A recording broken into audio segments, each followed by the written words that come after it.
Suman TV ప్రేక్షకులకు నమస్కారం. నేను మీ రేవంత్ చలమల.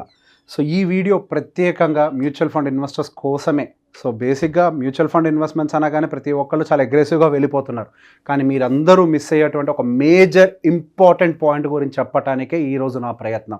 యాక్చువల్గా దాన్ని అందరూ ఇగ్నోర్ చేస్తున్నారు.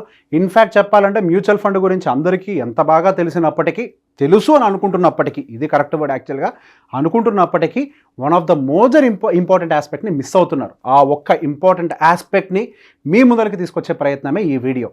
అందరికీ తెలుసు mutual funds are subjected to market risk. ప్రతి ఒక్క ప్రమోషన్లో కామన్గా చెప్పేటువంటి ఒక మాట ఏదైనా ఉంది అని అంటే ఇది ఒక్కటే. అండ్ ఇంతకుముందు మ్యూచువల్ ఫండ్స్లో పెట్టుబడి పెట్టాలి అని చెప్పినప్పుడు చాలామంది అయ్యే బాబాయ్ స్టాక్ మార్కెట్ అందులో పెడితే డబ్బులు పోతాయి, నాకెందుకు అంత రిస్క్, నేను ఏ పోస్ట్ ఆఫీసులోనో ఎల్ఐసిలోనో ఏ భూమో కొనుక్కుంటా, నాకు అసలు అది వద్దు అన్న వాళ్ళు కూడా ఇప్పుడు మ్యూచువల్ ఫండ్స్ మీద కొంతవరకు అవేర్నెస్ క్రియేట్ అయిన తర్వాత, నాలెడ్జ్ కాదు అవేర్నెస్ క్రియేట్ అయిన తర్వాత వాళ్ళు డైరెక్ట్గా ఏ స్మాల్ అండ్ మిడ్ క్యాప్స్లోకి జంప్ అయిపోవటము, అగ్రెసివ్గా పోర్ట్ఫోలియోస్ని మెయింటైన్ చేయడం లాంటివి చేస్తూ ఉన్నారు. మరి ఇంత సడన్గా డ్రాస్టిక్ చేంజ్ ఎందుకు వచ్చేసింది? ఇంతకుముందు అయ్యబాబోయ్ అన్న వాళ్ళు ఇప్పుడు డైరెక్ట్గా వచ్చేసి స్మాల్ అండ్ మిడ్ క్యాప్ జోలికి డైరెక్ట్గా జంప్ అయిపోతున్నారే. మరి అప్పుడున్న భయం ఇప్పుడు ఏమైపోయింది? సింపుల్ ఒకటే మాట చెప్తా. ఇప్పటిదాకా మార్కెట్ ఇచ్చిన రిటర్న్స్ అన్నీ బాగున్నాయి కాబట్టి 2020 నుంచి కూడా దాదాపుగా మార్కెట్స్ అన్నీ కూడా బుల్ రన్లో ఉన్నాయి కాబట్టి వాళ్ళ రిటర్న్స్ వీళ్ళ రిటర్న్స్ అన్నీ చూసి అద్భుతంగా డబ్బులు అందరూ సంపాదిస్తున్నారు, ఇక్కడ నేనేదో మిస్ అయిపోతున్నాను అని చెప్పేసి ఇందులోకి వచ్చి అగ్రెసివ్గా స్టెప్ తీసుకుంటూ ఉన్నారు. దీన్నే ఫియర్ ఆఫ్ మిస్సింగ్ ఆపర్చునిటీ అంటారు. ఇందులో చేసే పొరపాట్లే చాలా ఉంటాయి. యాక్చువల్గా సబ్జెక్ట్ ఇది కాదు. యాక్చువల్ సబ్జెక్ట్ మనం మాట్లాడబోయేది రిస్కోమీటర్ గురించి. అందరికీ మ్యూచువల్ ఫండ్ గురించి తెలుసు, రిస్కోమీటర్ గురించి ఎంతమందికి తెలుసు? ఒకవేళ రిస్కోమీటర్ గురించి తెలిసినా కానీ మీ రిస్క్ ప్రొఫైలింగ్ ఎంతమంది చేసుకున్నారు? నన్ను అడిగితే మన దగ్గర 100 మంది ఉన్నారు అని అంటే ఇన్వెస్టర్స్, 100తో కంపేర్ చేయడం కూడా కష్టం, 1000 మంది ఇన్వెస్టర్స్ ఉన్నారంటే దాదాపుగా 999 మంది అసలు రిస్క్ ప్రొఫైలింగే చేసుకోరు. అసలు రిస్క్ ప్రొఫైలింగ్ యొక్క ఇంపార్టెన్స్ ఏంటో మీకు అర్థం కావట్లేదు. రిస్క్ ప్రొఫైలింగ్ ఎందుకు చేయాలి? ఆ రిస్క్ ప్రొఫైలింగ్ చేయగానే నా మైండ్లో నేను అగ్రెసివ్ రిస్క్ తీసుకుందాం అనుకుంటున్నా, కానీ రిస్క్ ప్రొఫైలర్ ఏమో నన్నేమో బ్యాలెన్స్డ్గా వెళ్ళమంటుంది, లేదా మోడరేట్ అగ్రెసివ్గా ఉండమంటుంది. నేనెందుకు చేయాలి? మంచి రిటర్న్స్ వస్తున్నప్పుడు నేను తీసుకోవాలి కదా. అక్కడ రిటర్న్స్కి సంబంధించిన మ్యాటర్ కాదు రిస్కోమీటర్ది. రిస్కోమీటర్ అనేది చాలా పారామీటర్స్ తోటి డిజైన్ చేయబడి ఉంటుంది. రిస్కోమీటర్ అనేది మీ రిస్క్ని కంట్రోల్ చేయడం కోసమే డిజైన్ చేయబడి ఉంది. మీ అవసరాలు ఎప్పుడున్నాయో గమనించుకొని వాటికి అనుకూలంగా కంట్రోల్ చేసేందుకే వాడేది ఈ రిస్కోమీటర్. ఈ రిస్కోమీటర్ని వాడకుండా సరే ఇప్పుడంతా బాగుంది, అద్భుతంగా సెలబ్రేట్ చేసుకుంటున్నారు, 1 సంవత్సరం తర్వాత మార్కెట్ కింద పడిపోయింది, 2 సంవత్సరాల మార్కెట్ ఎక్కడికి కదలలేదు, ఏం చేస్తారు? వెంటనే టక్ టక్ టక్ టక్ అని కామెంట్లు పెడతారు. ఇప్పుడు India is so bullish, India is growing. Yes, India is growing. Even though India is growing, India will also have some hurdles in between. ఎంతటి ప్లేన్కైనా కానీ మధ్యలో టర్బులెన్స్ ఉంటాయి. ట్రాక్టర్ రోడ్డు మీద వెళ్తుంటే గతుకులు ఉంటాయి, కారు రోడ్డు మీద వెళ్ళినా గతుకులు ఉంటాయి, స్పీడ్ బ్రేకర్లు ఉంటాయి, యాక్సిడెంట్లు ఉంటాయి. బేసిక్గా అన్నీ ఉంటాయి. బేసిక్గా ఇవేవి లేకుండా స్మూత్ జర్నీ అనేది ఎప్పుడు కూడా ఎందులో ఉండదు. అది ఇన్వెస్ట్మెంట్ జర్నీ కానివ్వండి, మన పర్సనల్ జర్నీ కానివ్వండి. ఈ టర్బులెన్స్ నుంచి, ఈ ఒడిదుడుకుల నుంచి కాపాడుకునేందుకే మనం వాడే ఒక అద్భుతమైన టూల్ ఏంటి అని అంటే రిస్కోమీటర్. ప్రతి ఒక్కరు రిస్కోమీటర్ని ఖచ్చితంగా వాడాలి. మీరు మీ మైండ్లో, నేను రీసెంట్గా కొంతమందితో మాట్లాడినప్పుడు, సార్ నా వయసు కొంచెం ఎక్కువ, బై డిఫాల్ట్గా రిస్కోమీటర్ నన్ను బ్యాలెన్స్డ్గా వెళ్ళమంటది, కానీ నేనేమో మెంటల్గా ప్రిపేర్ అయ్యి అగ్రెసివ్గా వెళ్ళాలి అని. ఇక్కడ నీ మెంటల్గా ప్రిపేర్ అయ్యారు చూసారా, అది ఒక ఎమోషన్, అది లాజిక్ కాదు. ఇక్కడ లాజిక్ తోటి నడిచేది రిస్కోమీటర్. ఎలా? ఫర్ ఎగ్జాంపుల్, మీరు ఫైనాన్షియల్గా ఇండిపెండెంట్ అవ్వాలి, మీరు 60 సంవత్సరాలు రిటైర్ కాబోతున్నారు, మీ వయసు 50 సంవత్సరాలు అనుకోండి, ఫర్ ఎగ్జాంపుల్గా చెప్తున్నా 50 సంవత్సరాలు అనుకోండి. మీరు ఇప్పుడు అగ్రెసివ్గా వెళ్ళిపోతాను అని అంటే కరెక్ట్గా మార్కెట్ 6-7 ఇయర్స్ బాగా పనిచేసి లాస్ట్ 3 ఇయర్స్ టప్మని కింద పడిపోయింది అనుకోండి, మీరు మీ టార్గెట్ని రీచ్ కాగలుగుతారా?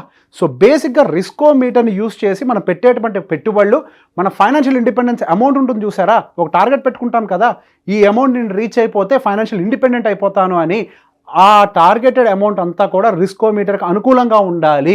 ఒక్కసారి మీ ఇన్వెస్ట్మెంట్స్ అన్నీ కూడా మీ గోల్స్ రీచ్ అయిన తర్వాత కావాలంటే ఎక్సెస్ అమౌంట్ ఉంటుంది చూసారా, నెక్స్ట్ నా ఫ్యూచర్ జనరేషన్ కాస్ట్ని ప్రిపేర్ చేయబోతున్నాను, ఇది నా కోసం కాదు అని కావాలంటే దాంతో అగ్రెసివ్గా వెళ్ళండి. బేసిక్గా రిస్కోమీటర్ మీ ఏజ్, మీ గోల్, మీ ఎగ్జిస్టింగ్గా మీరు డెప్ట్ టు సేవింగ్స్ రేషియో ఎలా ఉంది, మీ పెట్టుబడుల బిహేవియర్ ఎలా ఉంది, మీరు సంపాదించే దాంట్లో ఎంత పర్సంటేజ్ని సేవ్ చేస్తున్నారు, వీళ్ళ యాక్చువల్ ఫైనాన్షియల్ బిహేవియర్ ఏంటి, వీళ్ళు ఎటువంటి సమస్యల్లో ఉన్నారు, వీటన్నిటిని అర్థం చేసుకొని వీళ్ళు ఈ పద్ధతిలో వెళ్తే ఎటువంటి రిస్కులు జరిగినా కానీ వీళ్ళు తట్టుకోగలుగుతారు, సో దట్ వీళ్ళు మార్కెట్లో ఎక్కువ కాలం నిలబడగలుగుతారు అన్న ఒక ఉద్దేశంతో డిజైన్ చేయబడింది. మనం ఎంతసేపటికి నెంబర్ల వెనకాల పరిగెడుతున్నాం. ఎప్పుడైనా గుర్తుపెట్టుకోండి, మనకు చరిత్ర ఒకటే చెప్పింది, నెంబర్ల వెనకాల పరిగెడితే ఓడిపోతాం. మనం ఎప్పుడైతే ఒక ప్రొసీజర్ ప్రకారం పరిగెడతామో ఎక్కువ దూరం పరిగెడతాం. ప్రొసీజర్ ప్రకారం వెళ్ళే ప్రయత్నం చేయాలి, కానీ మనకి 15 కావాలి, 18 కావాలి, 24% కావాలి. నేను ఏ క్లయింట్ తోటి మాట్లాడినా వాళ్ళందరూ ఎంతసేపటికి చెప్పే ఒకే ఒక మాట ఏంటి అని అంటే, సార్ నాకు 2% ఇంట్రెస్ట్ ఉండాలి పర్ మంత్ అంటారు, అంటే 24% కావాలి అంటారు. అసలు మీ రిస్క్ ఏంటి? ఇప్పటిదాకా అసలు మీ దగ్గర డెప్ట్ టు ఈక్విటీ రేషియో ఎంత ఉంది? డెప్ట్ టు ఈక్విటీ అనకూడదు, డెప్ట్ టు అసెట్ రేషియో ఎంత ఉంది? మీ ఇన్కమ్ వర్సెస్ సేవింగ్స్ రేషియో ఎంత ఉంది? మీ నీడ్స్ ఎప్పుడెప్పుడు ఉన్నాయి? ఎన్ని సంవత్సరాలకి మీ నీడ్స్ ఉన్నాయి? ఇప్పటికిప్పుడు ఏదన్నా జరిగితే మీరు తట్టుకొని నిలబడే అటువంటి సర్ప్లస్ క్యాష్ మీ దగ్గర ఉందా? ఇవేవి ఆలోచించకుండా డైరెక్ట్గా నెంబర్స్. సో దీన్ని అత్యాస అంటాము. ఎస్, మార్కెట్స్ మీరు ఏం చేయకపోయినా కానీ పెట్టుబడులు పెడితే రిటర్న్స్ ఇస్తాయి, దాని పని చేసుకుంటాయి. కానీ selecting A right thing is very important. అదే మనం ఒక భూమి కొనేటప్పుడు చాలా రీసెర్చ్ చేస్తామే. ఎటువైపు ప్రభుత్వ పథకాలు వస్తున్నాయి, ఎటువైపు గవర్నమెంట్ డెవలప్మెంట్ చేయబోతోంది, ఎటువైపు మనకు మంచి మంచి ప్రైవేట్ కంపెనీలు రాబోతున్నాయి, సో దట్ మనకు ఆ ల్యాండ్స్ అన్నీ కూడా ఫ్యూచర్లో గ్రో అవుతాయి. ఆ గ్రో అవటమే కాదు, దాంట్లో ఉన్నటువంటి రిస్క్ అంటే మనం అర్థం చేసుకునేందుకు ఆ ల్యాండ్ డాక్యుమెంట్స్ తీసుకెళ్ళి లాయర్ దగ్గర కూర్చోబెట్టి మళ్ళీ దాని మీద ఒక లీగల్ ఒపీనియన్ తీసుకొని ఇంత ప్రాసెస్ చేసి ఒక భూమిని కొంటామే. మరి అదే మ్యూచువల్ ఫండ్ విషయంలోకి వచ్చేసరికి మాత్రం మనం ఆ పని చెయ్యము. జస్ట్ లైక్ ల్యాండ్స్, మనకు మ్యూచువల్ ఫండ్స్లో కూడా గ్రోత్ ప్రాబబిలిటీ ఉండే సెక్టార్స్ ఉంటాయి, మార్కెట్ క్యాప్స్ ఉంటాయి, సెక్యూర్డ్గా ఉండేటువంటి కొన్ని ఫండ్స్ కూడా ఉంటాయి. 36 కేటగిరీలు ఉన్నాయండి దాదాపుగా మ్యూచువల్ ఫండ్స్లో. ఒక్కొక్కరికి అనుకూలంగా అన్నీ, అంటే బేసిక్గా లో risk taker, high risk taker, అందరికీ ఈ 2 కేటగిరీల మధ్యలో ఉండే వాళ్ళందరికీ అనుకూలంగా డిజైన్ చేయబడింది ఈ ఇండస్ట్రీ. సో బేసిక్గా మీ రిస్క్ హెపిటేట్ని బేస్ చేసుకొనే మీరు ఎప్పుడైనా కానీ పెట్టుబడులు పెట్టాలి. అట్లీస్ట్ మీ ఫైనాన్షియల్ ఇండిపెండెన్స్ వచ్చేంత వరకు. ఒక్కసారి మీరు ఆ గోల్ని రీచ్ అయిన తర్వాత ఎస్, మీకు ఇంకెటువంటి సమస్య లేదు, ఆ డబ్బులతో మీరు బతికేస్తారు. ఫ్యూచర్ కోసం మీ పిల్లలు, మీ మనవాళ్ళ కోసం చేసే పనులు ఉంటాయి చూసారా, వాటికి రిస్క్ తీసుకోండి. కానీ మీ బేసిక్ అమౌంట్ తోటి ఎప్పుడు కూడా అగ్రెసివ్గా వెళ్ళిపోకండి. ఇప్పుడు నేను చెప్పే మాట ఎవ్వరికి అర్థం కాకపోవచ్చు. ఎంతసేపటికి అందరి మైండ్లో వాడు ఏదో చెప్తున్నాడు, మార్కెట్లో రిటర్న్లు వస్తూనే ఉన్నాయి, అనవసరంగా వాడి మాటలు పట్టించుకుంటే మాకేం జరుగుతుంది, మా రిటర్న్స్ అన్ని మాకు రావాల్సిన రిటర్న్స్ రావు అని అనుకుంటారు. పొరపాటు పడకండి. మార్కెట్స్ అనేవి ఎప్పుడు మీరు అనుకున్నట్టుగా ఉండవు. నిజంగా అట్లా అంత ఈజీగా ఉంటే ప్రభుత్వం ప్రతిసారి ఒక యాడ్ని డిస్ప్లే చేసే ముందు ఒక కంపల్షన్ ఎందుకు పెట్టింది? Mutual fund subjected to market risk అని. అంత క్లియర్గా ప్రభుత్వం మిమ్మల్ని హెచ్చరిస్తున్నప్పుడు హెచ్చరింపును పట్టించుకోకుండా, ఇప్పుడు ఫర్ ఎగ్జాంపుల్ బాగా తుఫాన్ వస్తుంది, రెడ్ ఫ్లాగ్ ఎగరేస్తారు సముద్రం ముందు, వాడేదో ఎగరేస్తాడు పిచ్చోడు, వాడితో నాకేంటి సంబంధం అని చెప్పి మన సముద్రం దగ్గరికి వెళ్ళామనుకోండి, ఇనిషియల్గా ఆహ్లాదకరంగానే ఉంటుంది, ఒక పెద్దలు వస్తుంది మొత్తం మింగి లోపలికి తీసుకొని వెళ్ళిపోద్ది. ఇదే కాన్సెప్ట్ ఏ పెట్టుబడిలో అయినా పనిచేస్తుంది. ముందు అన్నీ బాగున్నట్టుగా కనిపిస్తాయి, కానీ ఒకేసారి మీ మీదకి అది వచ్చి దాడి చేసినప్పుడు, అంటే మార్కెట్ క్రాష్ అయినప్పుడు లేదా మార్కెట్ కొన్ని సంవత్సరాల పాటు రిటర్న్స్ ఇవ్వనప్పుడు మీరు దాన్ని తట్టుకొని నిలబడలేరు కదా. అదే మనము ఆ బేసిక్ రిస్కోమీటర్ని బేస్ చేసుకొని మన రిస్క్ హ్యాపిటేట్కి అనుకూలంగా మన పోర్ట్ఫోలియో స్ట్రక్చర్ని బిల్డ్ చేయగలిగితే అప్పుడు మనం 4 కాలాల పాటు సంతోషంగా ఎక్కువ దూరం ఇన్వెస్ట్మెంట్ జర్నీ చేయగలుగుతాం. రిస్కోమీటర్ని ఖచ్చితంగా వాడండి. మీరు ఏ ఫైనాన్షియల్ అడ్వైజర్ దగ్గరికి వెళ్ళినా, చాలామంది ఫైనాన్షియల్ అడ్వైజర్స్ ఫాలో కావట్లేదని అనుకుంటున్నాను, చాలామంది చెప్తున్నారు నాతో అదే మాట. సో బేసిక్గా రిస్కోమీటర్ని అడగండి. రిస్కోమీటర్ ప్రకారం నాకు ఏది కరెక్టో, అట్లీస్ట్ నా సేఫ్ ఇన్వెస్ట్మెంట్స్ వరకు, నీ బతకడం కోసం ఏదైతే అమౌంట్ కావాలో దాని వరకు రిస్కోమీటర్ ఫాలో అవుదాం సార్, ఆ తర్వాత ఉండేటువంటి అమౌంట్కి రిస్క్ తీసుకుందాం. ఇది కరెక్ట్ పద్ధతి కదా.